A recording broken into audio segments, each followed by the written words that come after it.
My background is from Waymo. I led our evaluation infrastructure team at Waymo, and my team was responsible for all of our developer tools for launching and running simulations. And now we're taking all those learnings from robotics, which is actually surprisingly similar to voice agents. And how do you make sure that an agent is getting from point A to point B and all the possible paths in between? We're testing and making sure that those work before production and then once it's live. Yeah, your unique background and how good of a fit working on simulation at Waymo turned out to be for what deploying voice agents in production was one of the big reasons we funded you. I definitely want to come back to that, but let's start with just voice agents in general. It seems like voice has really taken off as the killer UI, the killer app for AI. Why is that? What do you think is going on? Yeah, I think what's so exciting about voice is it's the first productionized use case for autonomous agents. It was the first use case where autonomous agents were acting on behalf of users, on behalf of companies, doing things autonomously in order to get to some objective. But then on top of that, I think voice is going to be the interface for AI. It's the way that it's the most natural way to interface with a text box or interface with a headless agent. And it also meets people where they are in all sorts of different environments. So I think we're seeing voice agents particularly successful with logistics, with healthcare, with all these places where previously software systems weren't as present, because voice allows you to have like a single side opting out into automating a certain behavior. So for example, a small doctor's office can still have someone on the phone, and then a larger enterprise can then go in and automate some process that they're doing in order to talk to thousands of disparate customers. Cool. You have particularly front row seat, unique insight into how these agents are being used by enterprises, in production and real use cases.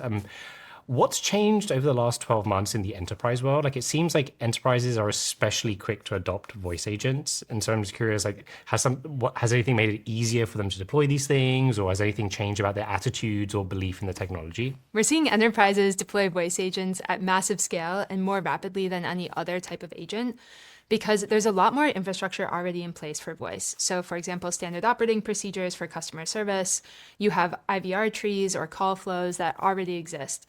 And so the leap from a call to an autonomous agent isn't quite as vast as, say, financial services agent that's making financial decisions on your behalf.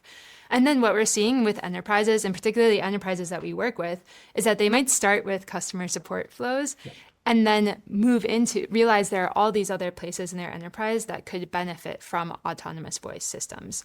So for example, a concierge to help their users discover more products, or meeting them where they are instead of having to go through an application, or driving usage, driving adoption, automating logistics and back office work, all sorts of things that maybe they wouldn't have otherwise focused on, but now that they have all the voice infrastructure in place, they're able to identify all these different areas. And so I think we're going to see something very similar to what happened with the web and mobile happen with voice, where people start by just putting a piece of paper on the web, and that's HTML, and then you create web experiences. Or people start by just putting a website on a phone and then realize that you can create mobile apps. And we're going to see the same thing happen with voice, where people start with things that are already happening on the phone, like customer support or logistics, and they're going to branch into all of these novel voice experiences that are much more AI native. Yeah, that's a really interesting way of looking at it, because I think there's a lot of focus, obviously, in voice agents as replacing customer support and replacing human labor, not as much focus on the more positive vision maybe of, hey, actually you can use AI to sell more of your product or help people find more of what they actually want, which will just increase the need for goods and products and services to meet that demand. Totally. I think this is going to be true, even take airlines as an example. I think in 2 years or 1 year from now, it's going to be unacceptable to call an airline and be on hold for 20 minutes. But imagine if instead you could call your airline on your way to the airport and say, are there any flights that are, 20 minutes earlier? I made it to the airport earlier. Yep. And previously you have to go on the web portal, or you have to go to the check-in desk, and there's going to be a lot easier ways to interface with really complex information and a complex set of decision-making that is just distilled into, this is what I'm trying to get to, how can I get there? Could you maybe talk us through just how does the infrastructure Coval provides your customers help them kind of go from simple use cases where they're sort of essentially just, there's well-documented maybe support flows, to things that are a little bit harder or more interesting to do? Yeah, we're trying to provide the infrastructure that allows anyone to scale voice applications. So think about what happened with web infrastructure. It used to be very hard to build a distributed web application. A DDoS attack could bring down any web app, high spikes. I even remember websites going down not that long ago. And now with serverless and all sorts of web infrastructure, it's really easy to build a really scalable site.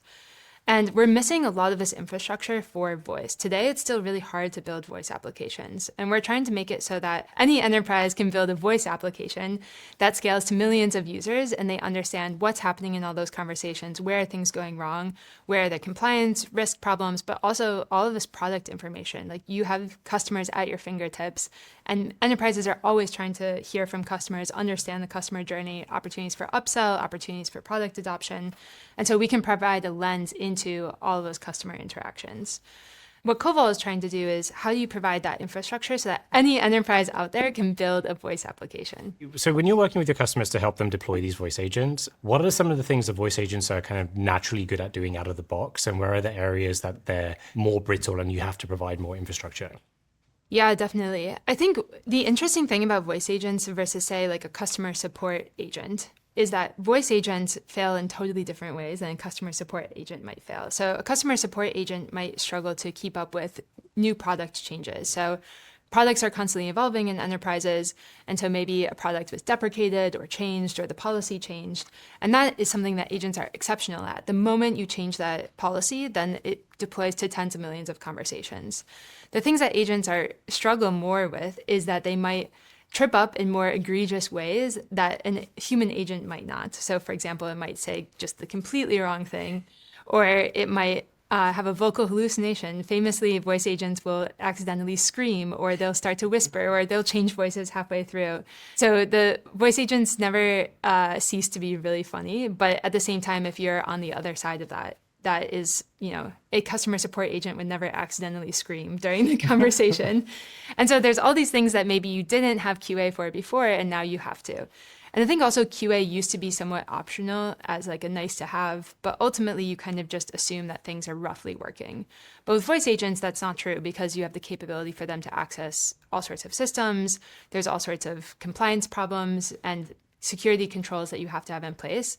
And then on top of that, we now have the ability to understand vast amounts of data that's unstructured in a way that we never could before. So even if you continue to have human agents handling all these calls, there's still so much potential for being able to do things with that information. And maybe more specifically to your question is things that people test for are threefold. Did the agent do what it was supposed to? Did it take the right steps to get there, like workflows, call the right tool calls? And then also audio quality things like background noise, interruptions, latency, all of these things that make voices sound really natural.